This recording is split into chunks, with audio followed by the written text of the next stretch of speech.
문재인 정부 1년 동안 단 한 건의 개혁 입법도 처리하지 못하면서 정치권에서는 개혁 입법 연대가 필요하다는 이야기가 나오고 있습니다. 어떤 내용인지 알아보겠습니다. 민주평화당 천정배 의원이 연결돼 있습니다. 안녕하십니까, 의원님? 예, 안녕하세요. 천정배입니다. 네, 개혁 입법 연대 또 의원께서 가장 먼저 제안도 하셨고 그제죠. 또 국회에서 긴급 자담회도 주최하셨는데 이 긴급 자담회 주최는 어떻게 하신 겁니까?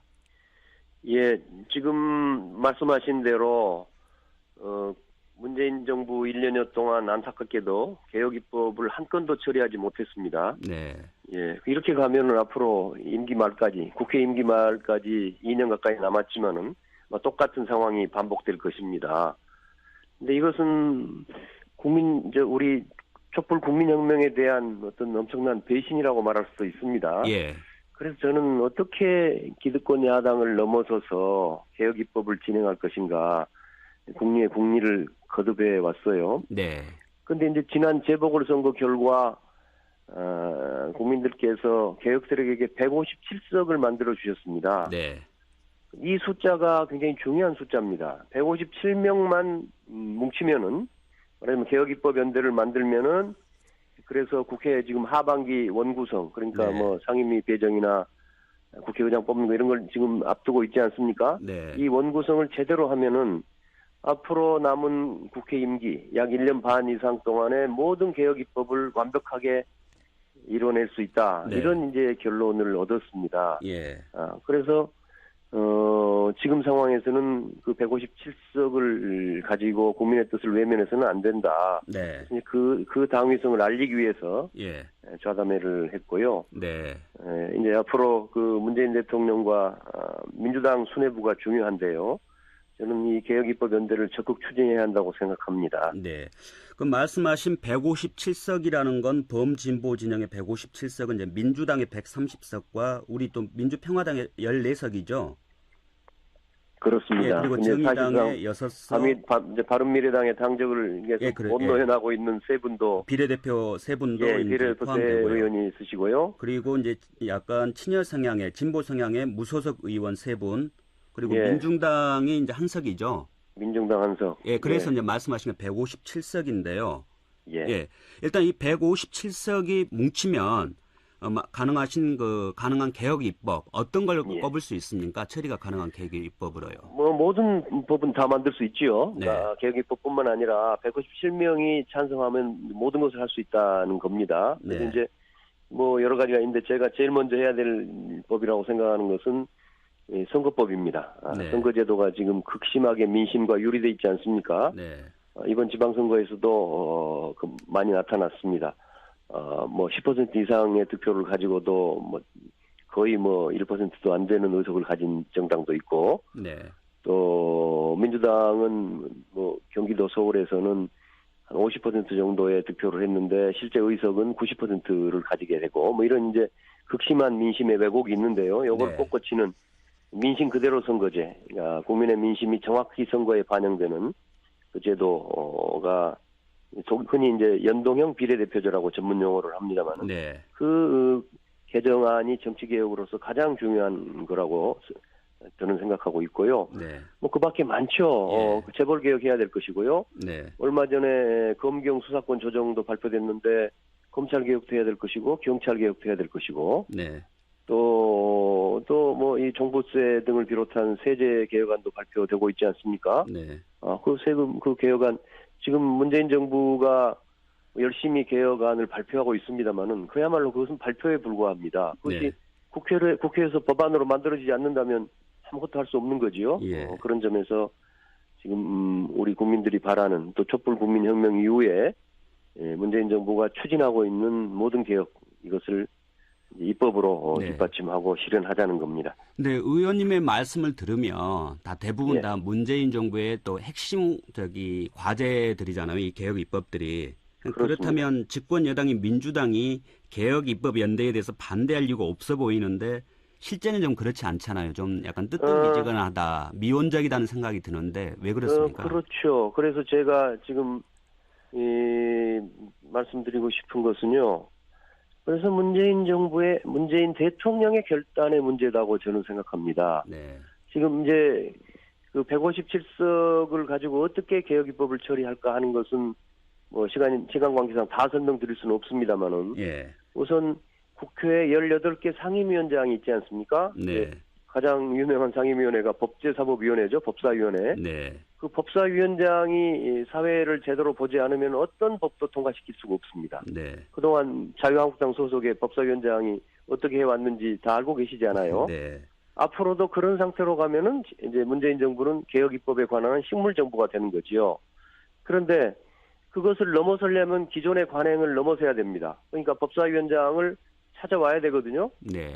그러니까 이제 개혁 입법 연대를 만들어서 그 개혁 진영으로 찾아와야 되죠. 민주당이 가지든 뭐 민주평화당 의원이 가지든 간에 네. 찾아와야 될 텐데 그걸 찾아오려고 하면은 일단 그 국회에서 그걸 다수의 힘으로 표결 처리를 하면서 자유한국당과 일종의 좀 전쟁을 벌여야 됩니다. 네.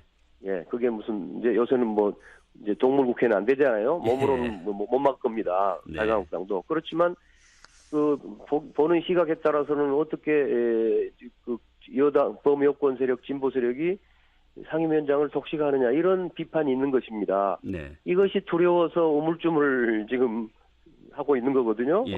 그래서 저는 우리 앞에 두 가지 상반된 길이 있다고 생각합니다. 네. 그러니까 자유한국당과 적당히 타협해서 아마 자유한국당 입장에서는 법사위원장을 주지 않으면 절대 타협이 안 될 겁니다. 네. 그동안 자기들이 차지해왔던 것인데 이제 그걸 내놓으라고 그러면 그 사람들이 내놓을 수 있겠습니까? 그래서 그렇게 타협해서 가는 길이 있고 네. 그러면 앞으로 제가 단언합니다마는 국회 20대 국회 끝날 때까지 어떤 개혁 입법도 단 한 건도 못 할 것이라고 봅니다. 예. 근데 이제 그 반대가 지금 개혁 입법 연대는 어떤 의미에서는 자유한국당의 이런 그 횡포를 예. 명확하게 제압하면서 우선 국회 원구성을 해야 될 테니까요. 네. 그 점을 이제 정말 대통령과 여당의 수뇌부가 확실하게 인식하고 가야 된다. 그런 배짱과 예. 그런 의지가 있느냐, 그것이 문제인 것입니다. 네. 이제 이 같은 개혁 입법 연대가 이제 논의가 본격화되면서 자유한국당도 되게 민감한 반응을 좀 보이고 있지 않습니까? 뭐 그렇습니다. 인위적인 정계 개편이다. 자기들의 그 소수파의 그동안의 저지나 반대가 안 통하게 돼 있으니까요. 예. 예. 어떻습니까? 근데 지금 자유한국당이 취하고 있는 개혁 입법 연대에 대한 그 반대 논리에 대해서는 우리 의원님께서는 어떻게 생각하십니까? 일고의 가치도 없다고, 죄송합니다. 말씀 너무. 예. 그 사람들 늘 하는 일이죠. 예.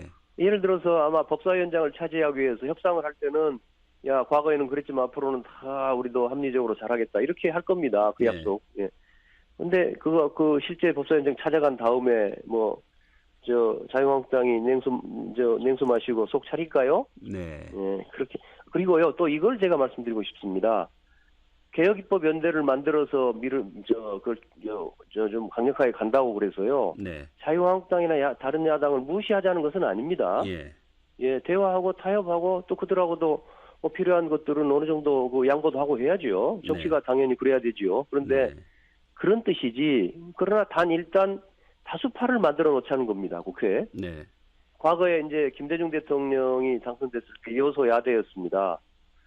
그런데 그때 이제 야당 의원들 이렇게 이른바 빼온다는 것들이 있었지 않습니까? 네. 그래서 야당 의원들 몇 명 이렇게 빼와서 국회 다수파를 만들었어요. 그때는 조금 약간 방법은 바람직하지 않았습니다. 왜냐하면 야당 사람을 여당으로 데리고 오는 데는 여러 가지 좀 강압 같은 게 있을 수 있단 말이에요. 네. 그렇지만은 그렇게 한 이유는 국회에 다수파를 형성해야만이 국정을 유지해 가면서 개혁을 할 수 있기 때문이었단 말입니다. 네. 그런데 지금 제가 말씀드리는 개혁입법 연대는 야당의 무슨 새누리당 의원을 빼온다든가 그 사람들을 강압하는 게 아닙니다. 협박하는 게 아니란 말이에요. 네. 그것은 우리 지금 만들어져 있는 개혁 세력의 의원들 157명을 확실하게 뭉쳐서 거기서 이 국회를 다수파와 힘을 가지고 개혁입법을 강력하게 처리하자는 뜻입니다. 그래서 네. 이것은 절차에 있어서도 명분에 있어서도 하등의 문제가 없는 것입니다. 예. 저는 이거는 대통령께서나 민주당이 결단을 내리면 될 문제라고 생각합니다. 왜 제가 자꾸 대통령 말씀드리냐면요. 다른 야당들은 다 이미 찬성하고 있습니다. 네. 우리 민주평화당뿐만 아니라 정의당 또 다른 개별적인 그 무소속 의원들도 반대할 이유가 없습니다. 네. 문제는 민주당이죠. 예. 그래서 제가 대통령의 결단을 촉구하는 겁니다. 네, 그리고 오늘 또 의원님하고 연결이 됐으니까요. 마지막으로 그 민주평화당의 당 새 시인에 대해서 어떤 생각을 갖고 계신지 마지막으로 말씀 좀 해주시죠. 네, 민주평화당이 이번 선거에서 뭐 참패라고 부르기도 민망할 정도의 뭐 존재감을 보이지 못했습니다. 네. 그래서 저는 정말 우리가 우리 자신의 문제에 대해서 심각하게 생각하고 확고한 쇄신이 필요하다고 생각하는데요. 우선은 우리가 제대로 좀 우리 당이 너무 얌전하다 할까요? 그렇게 네. 돼 있는데 앞으로 좀 치열함을 회복해야 될 것이다. 좀 강력하게 우리 노선과 우리의 비전을 선명하게 제시하고 또 이 집권당에 대해서는 도와줄 것은 확실히 도와주면서 또 여러 가지 이 비판할 점, 요새 경제나 민생 문제 보면은 여러 가지 그 문제가 있지 않습니까? 이런 점에 네. 대해서는 좀 확실하게 비판도 해야 한다고 생각합니다. 네. 무엇보다도 지금 개혁입법연대에도 말씀드렸는데요. 이런 개혁에 관한 한 민주당의 머리 꼭대기에 서 있는 것처럼 네. 우리 민주평화당이 더 열심히 우리 광주와 호남의 민심을 대변하면서 개혁의 길을 가야 한다고 봅니다. 네, 알겠습니다. 오늘 말씀 여기까지 듣겠습니다. 감사합니다. 네, 지금까지 민주평화당 천정배 의원이었습니다.